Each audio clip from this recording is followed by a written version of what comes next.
আজকের আলোচ্য বিষয় হৃৎপিণ্ডের কার্যকারিতা কিভাবে নিয়ন্ত্রিত হয়।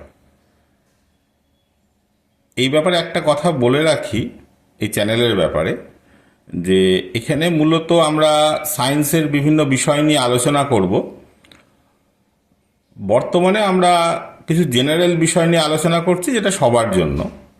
পরবর্তীতে আমরা সবার জন্য বিভিন্ন বিষয় রাখবো, আবার ক্লাস 6 থেকে 12 পর্যন্ত সায়েন্সের বিভিন্ন সাবজেক্টের কিছু কিছু ক্লাস বা বিভিন্ন চ্যাপ্টারের কিছু কিছু অংশ আমরা ভিডিও আকারে দেব। তখন আশা করা যায় যে ওই সব ক্লাসের স্টুডেন্টরা কিছুটা উপকার পাবে বিজ্ঞান বিষয়ে। যাই হোক, এবার আজকের আলোচ্য বিষয়ে ফিরে আসি। সেটা হচ্ছে হৃৎপিণ্ডের কার্যকারিতা নিয়ন্ত্রণ।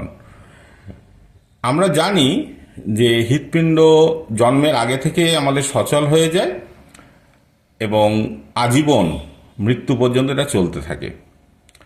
আর মানুষের হৃৎপিণ্ড যেহেতু মায়োজেনিক হৃৎপিণ্ড, অর্থাৎ আমাদের হৃৎপিণ্ডের এই যে গতি, সেটা আমাদের হৃৎপিণ্ডই নিয়ন্ত্রিত করে এবং এই নিয়ন্ত্রণ আসে হৃৎপিণ্ডের এসএ নোড থেকে।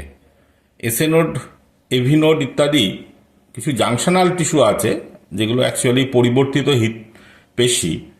তারাই এই হৃৎপিণ্ডের সংকোচন প্রসারণের জন্য যে উদ্দীপনা দরকার বা এক ধরনের স্নায়বিক উদ্দীপনা দরকার, সেটা এই পেশিই তৈরি করে এবং হৃৎপিণ্ডের গতি নিয়ন্ত্রণ করে। সেই জন্যে সবার মনে হতে পারে তাহলে আবার নিয়ন্ত্রণের কী দরকার। কিন্তু সবাই খেয়াল করলে দেখবেন, যখন মানুষের রাত্রেবেলায় ঘুমোচ্ছে তখন একটু হৃৎপিণ্ডের গতি কমে যায়, দিনের বেলায় যখন ছোটাছুটি করছে, দৌড়ঝাঁপ করছে, ব্যায়াম করছে, তখন হৃৎপিণ্ডের গতি বাড়ে। আবার টেনশন হলে গতি বাড়ে, ভয় পেলে গতি বাড়ে। আবার এই ভয় বা টেনশনের কারণ চলে গেলে হৃৎপিণ্ডের গতি কমেও যায়।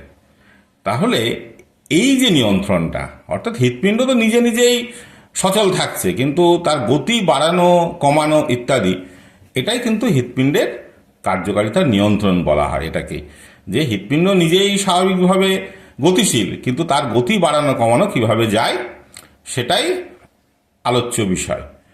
তা দেখুন, এখানে আমরা দেখাচ্ছি যে দুভাবে হৃৎপিণ্ডের কার্যকারিতা মূলত নিয়ন্ত্রণ হয়। একটা স্নায়ুজ নিয়ন্ত্রণ এবং একটি রাসায়নিক নিয়ন্ত্রণ। অর্থাৎ আমাদের স্নায়ুতন্ত্র হৃৎপিণ্ডের গতিকে নিয়ন্ত্রণ করে বলেই দেখা যাচ্ছে যে আমাদের ভয় পেলে, আনন্দ হলে বা অন্য কোনো স্নায়বিক কারণে আমাদের হৃৎপিণ্ডের গতি পরিবর্তিত হচ্ছে। তা আমাদের এই স্নায়ুজ নিয়ন্ত্রণের মধ্যে প্রথম আছে স্বয়ংক্রিয় স্নায়ুতন্ত্র বা অটোনোমাস নার্ভাস সিস্টেম। তারা কি করছে? তারা দু ধরনের হয়। তারা হৃৎপিণ্ডের গতি বাড়াচ্ছে বা কমাচ্ছে। অর্থাৎ অটোমেটিক স্নায়ুতন্ত্র দু রকমের হয়, সিম্প্যাথেটিক স্নায়ুতন্ত্র এবং প্যারাসিম্প্যাথেটিক স্নায়ুতন্ত্র। তা এরা একজন হৃৎপিণ্ডের গতি বাড়াবে। কে বাড়াবে? সিম্প্যাথেটিক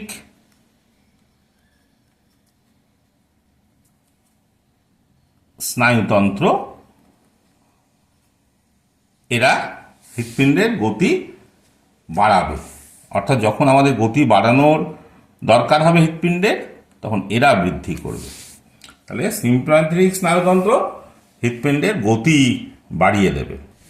আর দু নম্বর আছে, সেটা হচ্ছে প্যারাসিম্প্যাথেটিক স্নায়ুতন্ত্র।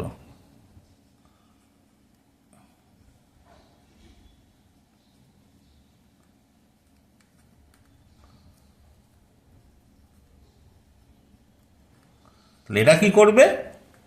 গতি হ্রাস করবে। অর্থাৎ আমাদের যখন হৃৎপিণ্ডের গতি বাড়ানোর দরকার হবে, তখন সিম্প্যাথেটিক স্নায়ুতন্ত্র যে উদ্দীপনা দেবে, তার থেকে হৃৎপিণ্ডের গতিটি বাড়বে।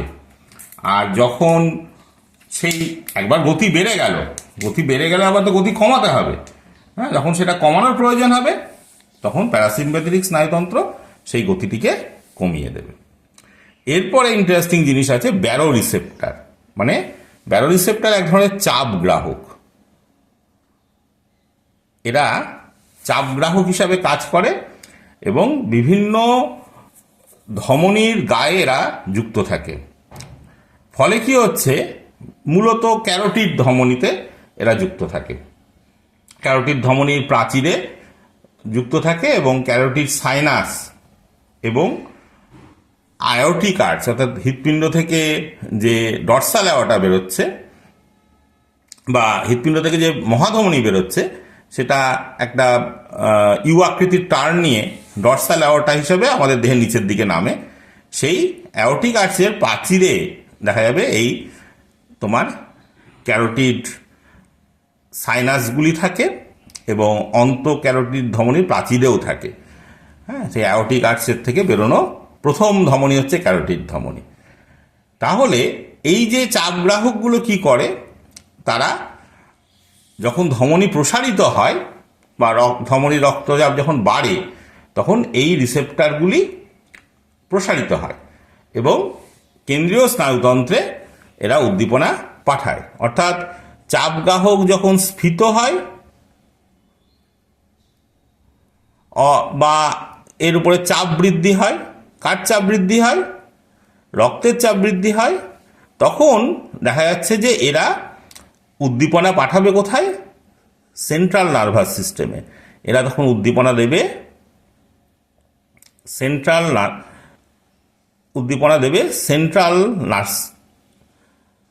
নার্ভাস সিস্টেমে, সিএনএসে তখন উদ্দীপনা যাবে এবং তখন ওই তোমার কেন্দ্রীয় স্নায়ুতন্ত্রের যে সিম্প্যাথেটিক স্নায়ুতন্ত্র আছে বা প্যারাসিম্প্যাথেটিক, তাহলে সিম্প্যাথেটিক তখন কাজ করবে না, রক্তচাপ তো বেরিয়ে গেছে, তখন প্যারাসিম্প্যাথেটিক কাজ করে রক্তচাপটাকে কমাবে।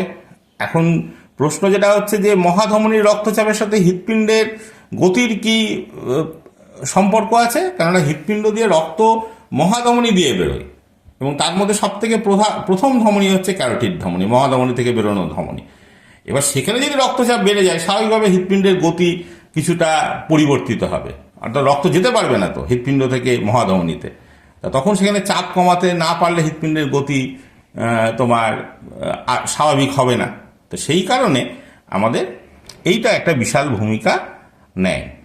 আর একটা হচ্ছে অ্যাওর্টিক আর্চ, থেকে আমরা বুঝতে পারলাম অ্যাওর্টিক আর্চের একটা বিশাল ভূমিকা রয়েছে এবং সেখানে দেখা যাবে যে ক্যারোটিড সাইনাসের কথা বললাম, এও এক ধরনের ব্যারো রিসেপ্টর। এখান থেকে উদ্দীপনা হেডিং নার্ভ নামে একটা নার্ভের মাধ্যমে মেডালায় পৌঁছায়। মেডালা কোথায়, আমাদের সুষুম্না শীর্ষক যেখান থেকে তৈরি হচ্ছে, হ্যাঁ সেই জায়গাটা মেডালা অবলাঙ্গাটা, সেটা হচ্ছে মস্তিষ্কের একেবারে শেষ অংশ, সেইখানে পৌঁছাবে।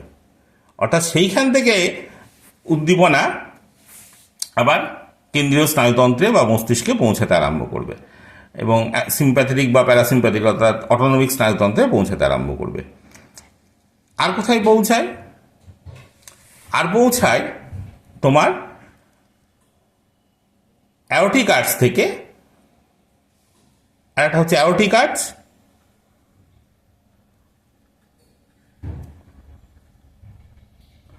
সেখান থেকে আবার মেডালায় পৌঁছাবে। তাহলে সেখান থেকে উদ্দীপনা কে নিয়ে যাবে, সেখান থেকে ভেগাস নার্ভ উদ্দীপনা নিয়ে যাবে, এখান থেকে ভেগাস নার্ভ উদ্দীপনা নিয়ে যাবে মেডালায়। মেডালা থেকে যাবে অটোনোমাস স্নায়ুতন্ত্রে বা স্বয়ংক্রিয় স্নায়ুতন্ত্রে। তাহলে এবার স্বয়ংক্রিয় স্নায়ুতন্ত্র ওই আগে যেটা বললাম সিম্প্যাথেটিক বা প্যারাসিম্প্যাথেটিকের মাধ্যমে রক্তচাপ নিয়ন্ত্রিত করবে। তাহলে এর থেকে আমরা বুঝতে পারছি যে তোমার রক্তচাপ নিয়ন্ত্রণে এই ব্যারো রিসেপ্টর এবং অ্যাওর্টিক আর্চের একটা ভূমিকা রয়েছে। তার কারণ ধমনীগুলোতে যদি রক্তচাপ নিয়ন্ত্রিত না হয় তাহলে কিন্তু হৃৎপিণ্ডের গতি পরিবর্তিত হবে। সাধারণত কি হয়, সাধারণত দেখা যাচ্ছে যে যদি মহাধমনীতে অ্যাওর্টিক আর্চে এইসব জায়গায় যদি রক্তচাপ বেড়ে যায় তাহলে হৃৎপিণ্ড চেষ্টা করে যে আরও জোরে প্রেসার দিয়ে রক্ত সামনের দিকে ঠেলে দিতে। ফলশ্রুতি কী হবে, ফলশ্রুতি দেখা যাবে যে রক্তচাপ আরও বাড়বে, হৃৎপিণ্ডের গতি যত বেশি সংকুচিত হবে হৃৎপিণ্ডের গতি বেশি সময় লাগবে হৃৎপিণ্ডের, অর্থাৎ আমাদের যে মিনিটে 75 বার যে হৃৎস্পন্দনটি হয় তার থেকে একটু হৃৎস্পন্দন কমে যাবে, রক্তচাপ বাড়ছে যেহেতু। তাহলে এই ব্যাপারগুলোকে নিয়ন্ত্রণ করার জন্য তাহলে আমাকে কেন্দ্রীয় স্নায়ুতন্ত্রে একটা উদ্দীপনা পাঠাতে হবে, যেটা স্বয়ংক্রিয় স্নায়ুতন্ত্রের মাধ্যমে এই রক্তচাপ, এই জায়গাগুলো ধমনীগুলির রক্তচাপগুলিকে কমিয়ে দিলেই হৃৎপিণ্ডে আবার স্বাভাবিকভাবে হৃৎপিণ্ড কাজ করতে আরম্ভ করবে এবং তখন ওই মিনিটে 75 বার হৃৎস্পন্দন হবে বা স্বাভাবিক হৃৎস্পন্দন, সেই মানুষটির স্বাভাবিক হৃৎস্পন্দন হতে থাকবে। আর এইখানে একটা জিনিস বলি, হেডিং নার্ভ আবার ডাইরেক্ট মেডালায় কিন্তু স্নায়ু উদ্দীপনা নিয়ে যায় না, এখানে গ্লসোফ্যারেঞ্জিয়াল নার্ভ একটা ভূমিকা নেয়, মানে অর্থাৎ হেডিং নার্ভের সাথে এখানে গ্লসোফ্যারেঞ্জিয়াল নার্ভ একটা ভূমিকা নেবে, যে ওই মেডালাতে বা মেডালা অবলাঙ্গাটাতে তো রক্ত মানে চাপটা পরিবর্তিত হলে স্নায়ু উদ্দীপনা পৌঁছে দেওয়ার জন্যে। হ্যাঁ, আর একটা জায়গায় পৌঁছায়, সেটা হচ্ছে যে মেডালার কোন অঞ্চলটায় পৌঁছায়, সেটা পৌঁছায় যে ট্রাক্টাস সলিটোরিয়াস বলে একটি অঞ্চলে পৌঁছে যায়। তাহলে বোঝা গেল যে এই জায়গাটা কিভাবে নিয়ন্ত্রণ হচ্ছে। তাহলে এখানে মেকানিজমটা কি হচ্ছে, যে প্রথমে রক্তচাপ বাড়লে সেখান থেকে একটা ফিডব্যাক আসছে কেন্দ্রীয় স্নায়ুতন্ত্রে, সেখান থেকে তারা রক্তচাপ কমিয়ে হৃৎস্পন্দন স্বাভাবিক করছে। আবার আমাদের কেন্দ্রীয় স্নায়ুতন্ত্রে চোখ দিয়ে হোক, নাক দিয়ে হোক, কান দিয়ে হোক, যেসব উদ্দীপনাগুলো গ্রহণ করছি তার মাধ্যমে যদি আমার কোনো টেনশন হয় বা কোনো আনন্দ হয় ইত্যাদি, তখন হৃৎপিণ্ডের গতি পরিবর্তিত হচ্ছে। আমরা যখন খেলাধুলা করছি, দেহের বিভিন্ন অংশ থেকে, পেশি থেকে উদ্দীপনা পৌঁছাচ্ছে মস্তিষ্কে, তখন হৃৎস্পন্দন নিয়ন্ত্রণ করছে। কিন্তু সবটাই করবে সিম্প্যাথেটিক এবং প্যারাসিম্প্যাথেটিক স্নায়ুতন্ত্র মিলে, অর্থাৎ স্বয়ংক্রিয় স্নায়ুতন্ত্র।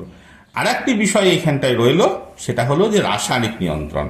রাসায়নিক নিয়ন্ত্রণ দুটো জায়গা থেকে হয়, হরমোন, হ্যাঁ, দুটো হরমোনের মাধ্যমে হয়। একটা হচ্ছে অ্যাড্রিনালিন আর একটা নর অ্যাড্রিনালিন।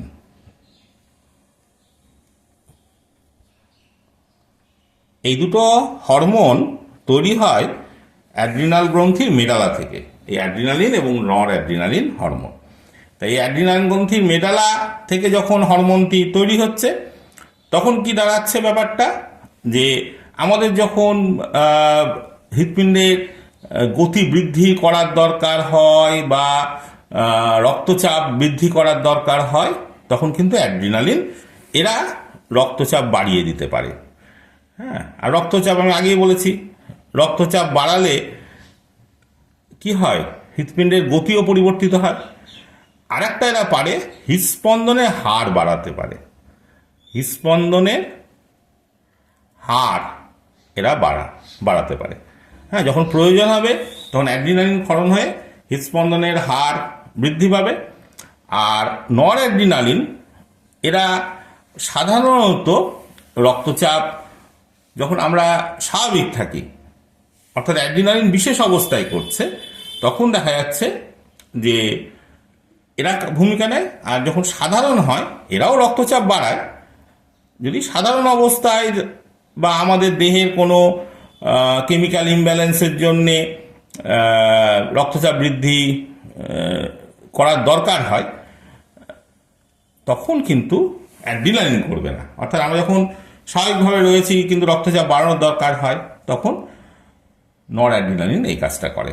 তো এরকম একটা উদাহরণ দিই, ধরা যাক যে প্রচণ্ড গরম পড়েছে, আমরা প্রচণ্ড ঘেমেছি, হ্যাঁ, ফলে জল কম খেয়েছি, ফলে স্বাভাবিকভাবেই দেহ থেকে জল ঘাম হয়ে বেরিয়ে যাচ্ছে, তাহলে রক্তের পরিমাণ কমছে, রক্তচাপ কমে যাওয়ার কথা। সেই সময় দেখা যাবে যে রক্তচাপটা বাড়িয়ে দিচ্ছে কে, নর অ্যাড্রিনালিন। তাহলে আমরা এই যে আলোচনার থেকে বুঝতে পারলাম যে কিভাবে স্নায়ুজ নিয়ন্ত্রণ এবং পেশিজ নিয়ন্ত্রণ দুটো হৃৎপিণ্ডে হয়ে থাকছে, যেটা স্নায়ুতন্ত্রের মাধ্যমে হচ্ছে এবং রাসায়নিক নিয়ন্ত্রণের মাধ্যমে হচ্ছে।